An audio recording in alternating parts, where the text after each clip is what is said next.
Hi అండి. నేను మీ Keerthipriya Pradeep. Welcome to my channel. ఈరోజు మా పిల్లల లంచ్ బాక్స్‌లోకైతే ముల్లంగి సాంబార్ చేస్తున్నానండి.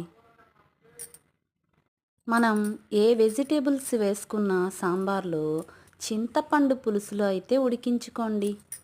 పప్పుచారు అయితే పక్కన పెట్టానండి. బాగా మరుగుతున్నాయి.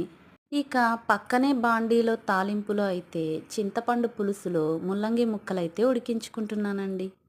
అవి కాస్త ఉడికాక ఆ మరుగుతున్న పప్పుచారులో అయితే వేసుకుంటానండి. సాంబార్ పౌడర్ కూడా ఒక స్పూన్ వేసుకోండి.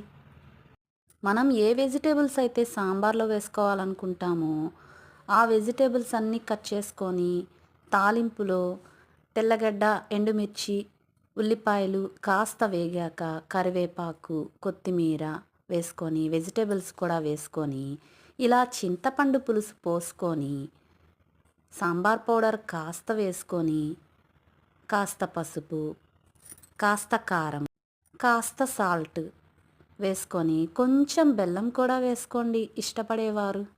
ఇవన్నీ వేసి ఆ వెజిటేబుల్స్ అనేవి బాగా బాయిల్ అయ్యేలాగా ఉడికించుకోండి. చింతపండు పులుసులో అండి. కొంతమంది అయితే డైరెక్ట్గా ఆ పప్పుచారులోనే వేసేసుకుంటారండి వెజిటేబుల్స్. తాలింపు విడిగా వేసుకుంటారు. అలా చేసుకునే కంటే కూడా ఇలా చింతపండు పులుసులో వెజిటేబుల్స్ని ఉడికించుకొని పప్పుచారులో వేసుకొని బాగా తెల్లనివ్వండి. సాంబార్ టేస్ట్ అయితే సూపర్ ఉంటుందండి ఇలా చేసుకుంటే. ఇలా బాగా మరిగాక స్టవ్ ఆఫ్ చేసుకోండి.